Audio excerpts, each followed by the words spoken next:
Se é quarta-feira, tem visita ilustre aqui no estúdio da TVCI, visita do nosso especialista em direito do consumidor, doutor Maurício Vitor, sempre participa e sempre esclarece as dúvidas da população que acompanha o Bom Dia Litoral. Muito bem-vindo, bom dia, obrigado mais uma vez por atender o nosso convite e se fazer presente aqui no BDL.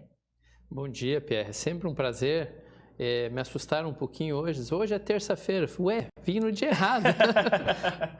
Mas estou no dia certo. A gente está bem perdido, né? A gente levanta muito cedo, às vezes acaba se perdendo um pouquinho. Doutor, hoje eu quero começar diferente. Quero começar ouvindo o relato de um passageiro que precisou da travessia de ferry ali na cidade de Guaratuba. Vamos ouvir o que esse passageiro falou assim que ele realizou a travessia de ferry. Meteu todo o meu gelo.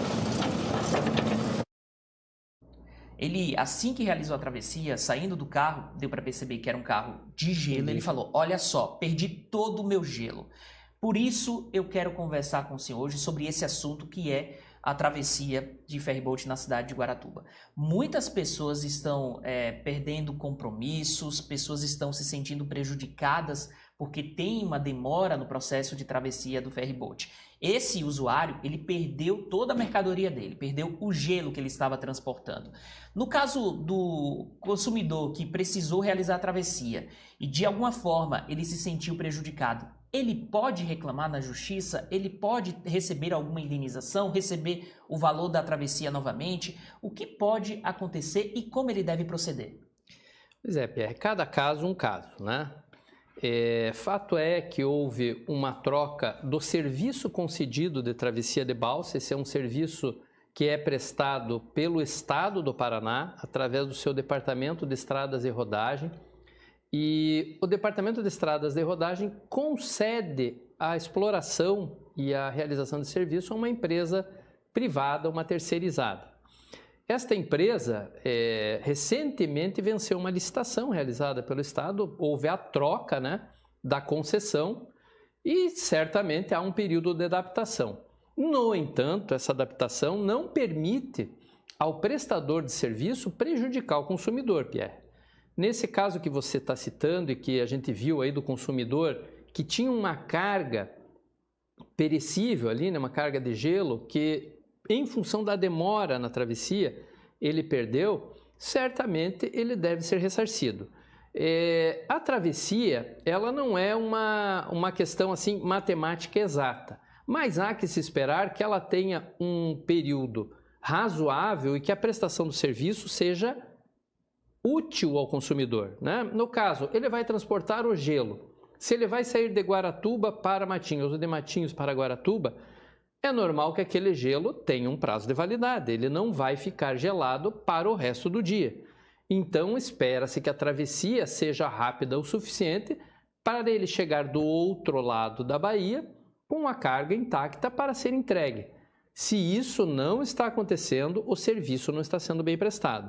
Não tendo sido prestado a contento, cabe ao consumidor, sim, dirigir-se a um órgão jurisdicional para buscar o seu direito à indenização pelo que pagou pela travessia, no caso, inclusive, até em dobro, porque foi um pagamento indevido, vez que o serviço não resultou em algo útil para ele, consumidor, e a carga que ele perdeu também tem que ser indenizada, porque é produto do seu trabalho, do seu serviço, e precisava ser entregue para que ele realizasse a sua obrigação e, às vezes, o seu lucro. Então, naturalmente é um serviço sim controlado pela relação de consumo. O consumidor ali é o que recebe o serviço de travessia e estão no outro polo, tanto a empresa concessionária, Pierre, quanto o governo do estado através do seu DR, que é a entidade que presta o serviço. Inclusive eu vi ali já, posso perceber balsas que não são balsas, na verdade, ferryboats que eu conheço já de quase 50 anos, pelo menos mais de 30, Pierre, e que o DR colocou à disposição da população do litoral quando esse serviço de ferryboat era uma evolução ao que vinha sendo prestado anteriormente para o transporte de veículos naquele trecho. Então, são ferres antigos que precisam certamente estar muito bem mantidos para que possam prestar um bom serviço.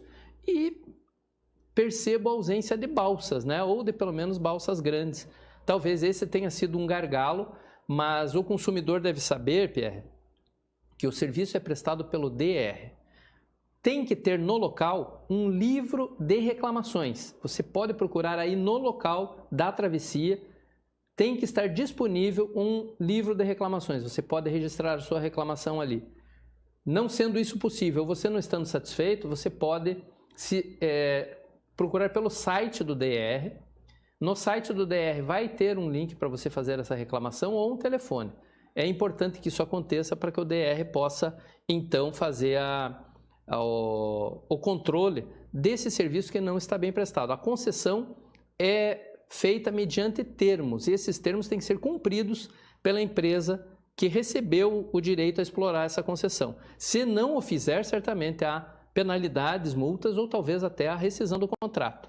Está disponível aí para o nosso telespectador do site, né, os direitos que ele possui, e está disponível lá no site do DR toda essa condição, inclusive o contrato de concessão, que não digo que o consumidor chegará a tanto, né? Isso é para o controle da entidade concedente, mas o consumidor, se vendo prejudicado, pode utilizar de dispositivos que estão, inclusive, ali mencionados, para acionar a empresa concessionária, visando se vê indenizado do prejuízo que sofreu. O mesmo vale para outras concessões, por exemplo, a empresa responsável pelo trecho da BR-277 que liga Curitiba ao litoral, se porventura apresentar alguma dificuldade para realizar a travessia da população, para permitir que os veículos passem pela praça de pedágio, ela também pode responder judicialmente por isso? Claro, não havendo uma motivação fora do normal para uma retenção no posto de pedágio, você fique além do tempo de forma desmotivada, né, por apenas a omissão ou a má prestação de serviço, cabe sim a indenização na eventual perda de um compromisso, perda de alguma situação que lhe cause realmente não só um dissabor, um mero dissabor, mas também um dano material por conta de alguma demora. E serve ainda, né, para nós orientarmos o nosso consumidor para danos que você sofra na estrada. Eu já vi, e não é raro, você encontrar restos de lona de caminhão pela estrada, né, peças, e às vezes o seu veículo sofrer um dano em razão disso. Este dano tem que ser ressarcido pela empresa concessionária, porque a obrigação dela é manter a estrada em condições plenas de uso. Mesmo se, e principalmente se, a via estiver apresentando algum problema, se tiver com a estrutura danificada. Por exemplo, tem um buraco, a pessoa passou pelo buraco, teve o pneu furado, a empresa concessionária responsável pelo serviço precisa ressarcir. Muitas das vezes isso causa até danos à roda, né? Quebra ou à suspensão. Tudo isso deve ser indenizado. E mesmo esses objetos que ficam pela estrada, as empresas concessionárias possuem aquelas câmeras durante todo o trajeto para justamente monitorar. E tem que ter veículos circulando também para monitorar, para que não fiquem esses detritos e o consumidor não seja prejudicado, afinal, ele está pagando para aquele uso. Vamos acompanhar então perguntas que os consumidores fizeram ao longo da semana, a gente gravou, vamos acompanhar a primeira pergunta aqui então. A minha operadora mudou o valor do serviço sem minha autorização, isso pode? Ótima pergunta, obrigado pela participação. Você tem ali a operadora de telefonia celular ou até mesmo de TV a cabo e de repente, quando você pega a fatura, tem um aumento. Você foi pego de surpresa porque vai ter que pagar mais caro pelo serviço. Pode isso, doutor? Bom, os aumentos só podem ser aplicados nos vencimentos dos contratos, tá? Os contratos normalmente prevêem prazo de 12 meses. Então, durante estes 12 meses que você contratou aquele plano naquele valor, não pode haver alteração. Relativamente à renovação, ocorre às vezes, e isso já foi enfrentado pela jurisprudência, de haver uma autorização da autarquia responsável pela regulação do serviço, para que alguns planos sejam retirados e outros sejam entronizados. A gente trouxe aí para que o nosso consumidor possa ter ideia de como o judiciário enfrenta isso. Então, se está autorizado o aumento e ocorreu o término da vigência de um determinado período contratual, é possível a mudança do plano. Ela não pode ser extremamente desfavorável ao consumidor, ela tem que estar razoavelmente parecida com a anterior. Normalmente as empresas não adotam um aumento significativo em valores, né? Mas se houver, cabe sim ao consumidor protestar através das vias legais, né? Que a gente já mencionou e não cansa de repetir, juizado especial, sites que permitem uma reclamação, às vezes administrativa, uma solução administrativa, e a própria ação no juízo comum através de um procurador da sua preferência ou que você encontra lá no site da OAB que atue nesta área. Vamos acompanhar então, doutor, a próxima pergunta da população aqui no quadro Direito do Consumidor. Os Correios atrasaram a minha entrega. O que devo fazer? Essa é uma pergunta que fica muito em evidência nos dias atuais, porque, primeiro, devido à pandemia, muitas pessoas acabam comprando pela internet para evitar sair de casa. Além disso, tem muita gente que já tem o hábito de comprar pela internet, já até um certo vício de realizar aquela compra pelo meio digital. Então, tem crescido o consumo de produtos ou de serviços através da internet. E aí? Os Correios demoraram para entregar a encomenda para a pessoa que realizou a compra. Ele pode, de alguma forma, reclamar dessa demora? Pode sim. Correio é um serviço que, conforme a Constituição Federal, artigo 21, é praticado pela União, é uma empresa da União. Tem um monopólio, né? E tem as suas obrigações. Conforme também a Constituição Federal, a gente pode imputar aos Correios a responsabilidade objetiva. O que é isso? O consumidor fez uma compra pela internet. Naquela compra diz lá que essa encomenda será entregue de 5 a 7 dias úteis. Ele está certo que isso vai ocorrer, precisa daquele produto para aquele período, no entanto ele acaba atrasando. É importante fazer o registro de que a previsão era esta, ter o código para o acompanhamento e para se poder documentar o eventual atraso.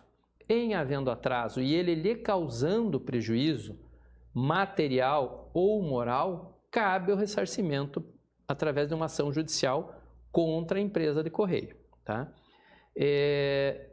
Também há indenização para o caso de correspondência violada, há direito à indenização. Entrega atrasada de faturas, porque você se obriga a pagar uma fatura, às vezes com multa e juros, por conta de um serviço mal prestado pela empresa de correios. Todos esses fatos são, sim, passíveis de insurgência judicial pelo consumidor e busca de indenização. Vamos acompanhar mais uma pergunta que foi gravada ao longo da semana e daqui a pouquinho a gente vai mostrar então a pergunta de uma telespectadora que deixou o seu recado na transmissão ao vivo do Bom Dia Litoral. Vamos acompanhar primeiro essa pergunta aqui. Olá, doutor. Eu fiz uma compra pela internet e o vendedor sumiu. O que eu devo fazer? Ótima indagação, porque assim como a gente citou que às vezes há demora na entrega do produto, há também aquelas pessoas que se passam por vendedores honestos e de repente fogem. E aí, o que fazer, doutor? Bom, interessante esse caso, Pierre. Eu também colacionei uma interpretação jurisprudencial acerca desse assunto para que o nosso consumidor fique atento. Porque você não entre em qualquer site para fazer compra. Procure sempre referências. Primeira referência, se você está procurando por um produto de determinado site, vá naqueles famosos reclameaqui.com.br, consumidor.gov.br e veja a moral desta empresa, né? O número de reclamações que eventualmente tenha. Não tendo reclamações, parta para outra busca. Dê um Google, procure pelo nome da empresa, veja se de fato ela existe, se encontra o endereço.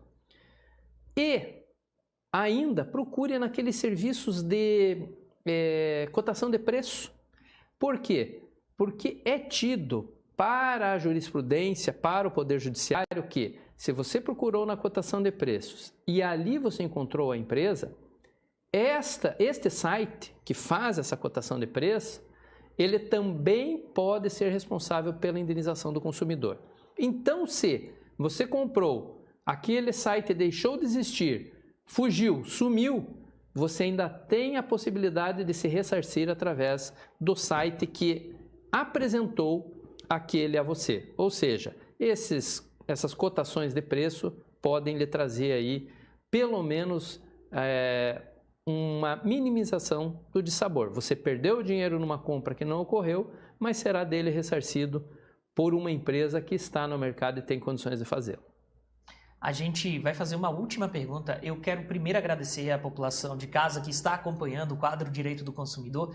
Foram recebidas várias perguntas aqui pela produção da TVCI, seja na transmissão ao vivo do BDL, seja também por meio de WhatsApp. Fico muito feliz e acredito que o Dr. Maurício Vitor também se sente muito lisonjeado pela participação do público e pelo elogio indireto, porque se está participando é porque gosta do quadro. A gente, infelizmente, não vai conseguir ler todas as perguntas aqui. A gente promete, semana que vem, no quadro Direito do Consumidor, a gente conversa sobre isso com o Dr. Maurício Vitor. Vamos à última pergunta, aquela que eu prometi. Olha lá, Amélia Silva. Bom dia, sou aposentada, continuo trabalhando e meu chefe pode reduzir o meu salário? E aí, doutor, a pessoa então, ela se aposentou, mas continuou exercendo o serviço porque acredita que ainda tem pique, que ainda tem gás para poder trabalhar, para poder se doar à sociedade através do trabalho. E aí o chefe foi lá e, olha, eu quero reduzir seu salário. Pode isso? O chefe pode reduzir o salário, ela exercendo a mesma função? Então, Pierre, é mais uma relação trabalhista, né, que nós estamos tratando, mas, regra geral, salários não podem ser reduzidos, né? Você está exercendo a mesma função, com as mesmas características, o mesmo contrato de trabalho, não pode haver redução salarial. Esta é a regra geral e penso que se aplica ao caso ali, porque a aposentadoria a pessoa alcançou porque atingiu o limite necessário para fazer jus, né, de contribuições, etc. Mas em continuando com o mesmo contrato de trabalho, no mesmo local de trabalho, o salário, que é diferente da aposentadoria, a aposentadoria é um benefício para o qual ela pagou durante a vida e passa a receber porque fez jus, completou o período aquisitivo. O salário não, o salário é fruto do trabalho, do contrato que ela tem com o seu patrão, o seu contratante, e isso não pode se modificar em razão dela estar aposentada. Doutor, muito obrigado pela participação no Bom Dia Litoral de hoje. Semana que vem conto com a sua participação. Inclusive, já temos várias perguntas. Me faça o favor de não ficar doente, de não quebrar o carro, de aparecer aqui na semana que vem, porque o público está ansioso para saber as dúvidas, para poder esclarecer essas dúvidas que enviou através da nossa transmissão ao vivo. Muito obrigado pela sua participação. É claro, eu brinco falando para você não ficar doente, porque é uma brincadeira. O senhor gentilmente comparece aqui toda quarta-feira e fico muito feliz por prestigiar a população do litoral através do Bom Dia Litoral. Pierre, é um prazer, né? Admiro muito o programa, o sucesso que vocês estão fazendo com essa programação nova da TV, já não tão nova, né? Espetacular, né? A população visivelmente gosta do programa e eu percebo isso até por estar aqui com vocês, né? E ver a população perguntando. Agradeço muito a participação da população, nos ajuda, né? A gente sente-se não só lisonjeado, como desafiado a estar presente aqui cada vez mais para tirar essas dúvidas. E, se Deus quiser, estaremos sim, todas as quartas-feiras, sem falha, atendendo aí ao teu convite, ao convite do nosso telespectador, da equipe, para tirar as dúvidas que se fizerem necessárias. Até a próxima semana, doutor. Obrigado.